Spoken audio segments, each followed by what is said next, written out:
യേശുവിലേറ്റവും പ്രിയമുള്ള സഹോദരി സഹോദരന്മാരെ, ഈ ദിവസം അനുഗ്രഹത്തിൻ്റെ ഒരു ദിവസമായി മാറട്ടെ എന്ന് പ്രാർത്ഥിക്കുന്നു. മലാക്കിയുടെ പുസ്തകം 4-ാം അധ്യായം 3-ാം വാക്യമാണ് നാം ധ്യാനിക്കുന്നത്. പ്രിയമുള്ളവരെ, വലിയൊരു വാഗ്ദത്തത്തിൻ്റെ വചനമാണ്, സന്തോഷത്തിൻ്റെ വചനമാണ്. ആത്യന്തികമായി നന്മ വിജയിക്കും.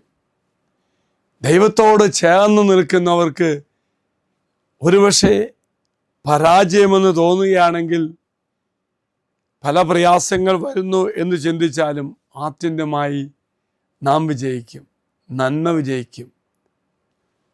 അതാണ് മലാക്കി 4:3.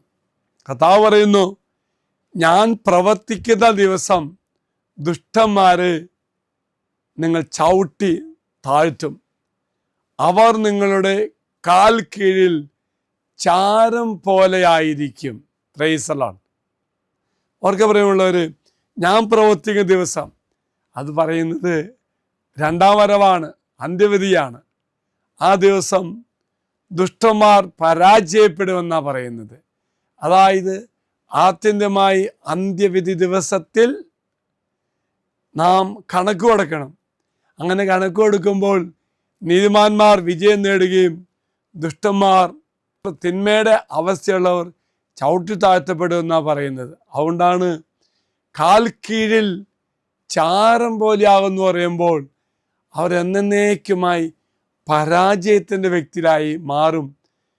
നന്മ ചെയ്ത് തമ്പുരാൻ്റെ ചേർന്ന് നിൽക്കുന്നവർ വിജയിക്കുമെന്നാണ് വചനം പറയുന്നത്. ഇതൊരു വ്യക്തിപരമായ പ്രതികാരത്തിനുള്ള ഒരു ചിന്തയല്ല, മറിച്ച് ദുഷ്ടന്മാർ അഭിവൃദ്ധി പ്രാപിച്ചത് അനീതിപരമായിട്ടാണെങ്കിൽ ദൈവം അവരെ തിരുത്തുമെന്നൊരു വാഗ്ദാനമാണ്.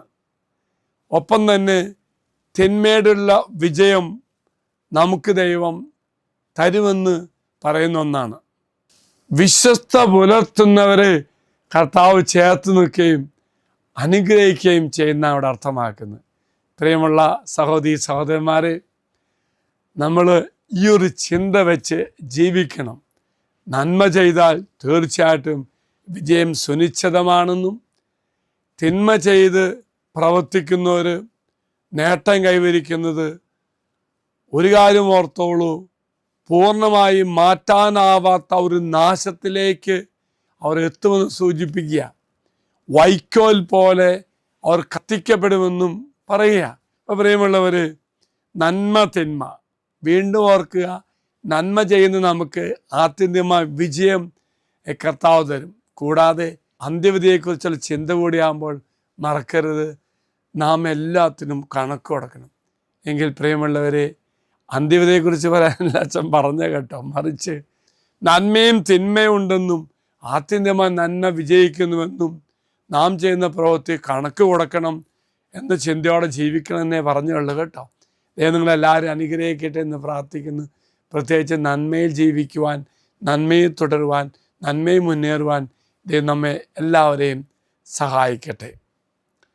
ദൈവം നിങ്ങളെല്ലാവരും അനുഗ്രഹിക്കട്ടെ. നിങ്ങളുടെ നിയോഗങ്ങൾ ഈ വാഗ്ദത്ത പേടകത്തിലേക്ക് സമർപ്പിക്കാം.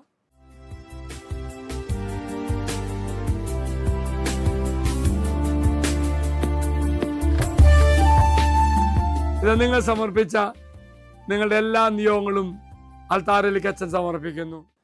ദൈവം എല്ലാവരും അനുഗ്രഹിക്കട്ടെ. മറക്കരുത്, നന്മയിൽ ജീവിക്കാൻ, നന്മ പ്രവർത്തിക്കാൻ ദൈവം നമ്മെ സഹായിക്കട്ടെ. ദൈവം നമ്മെ അനുഗ്രഹിക്കും. Praise the Lord. നമ്മുടെ കർത്താവായ ഈശോമിശിഹായുടെ കൃപയും പിതാവായ ദൈവത്തിൻ്റെ സ്നേഹവും പരിശുദ്ധാത്മാവിൻ്റെ സഹവാസവും നാം എല്ലാവരോടും കൂടെ ഉണ്ടായിരിക്കട്ടെ, ഇപ്പോഴും എപ്പോഴും എന്നേക്കും. ആമീൻ. ഒരു നല്ല ദിവസം ആശംസിക്കുന്നു. എല്ലാവരും കർത്താവ് അനുഗ്രഹിക്കട്ടെ. മറക്കരുതേ, ഈ വചനഭാഗം മറ്റു മക്കളുമായി പങ്കുവെക്കണം കേട്ടോ.